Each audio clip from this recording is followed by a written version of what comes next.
অপরিচিত কিংবা পরিচিত কোনো ব্যক্তির সাথে দেখা হলে সর্বপ্রথম তাদেরকে এই 3টি প্রশ্ন কখনোই করবেন না। নাম্বার 1, আপনি কি চাকরি করেন?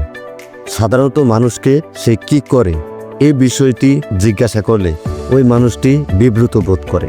নাম্বার 2, আপনি কত টাকা স্যালারি পান? এই প্রশ্নটিও করা যাবে না। এই সমস্ত প্রশ্ন করলে আপনার ব্যক্তিত্ব হ্রাস পাবে, মানুষ আপনার সাথে মিশতে চাইবে না। বিশেষ করে যে ব্যক্তিকে এই প্রশ্নগুলো করবেন সে হয়তো ওই বিষয়ে প্রস্তুত না, সে হয়তো স্ট্রাগল করে যাচ্ছে, এখনো তার কাঙ্ক্ষিত অবস্থানে পৌঁছাতে পারেনি। নাম্বার 3, আপনার বয়স কত কিংবা বিয়ে কেন করছেন না? দেখুন, প্রত্যেকটি মানুষ তার প্রয়োজন অনুযায়ী তার একটা পরিকল্পনা আছে, সে তার পরিকল্পনা অনুযায়ী এগায়। সো আপনি দেখা হলেই এই প্রশ্নগুলো করবেন না। ধন্যবাদ।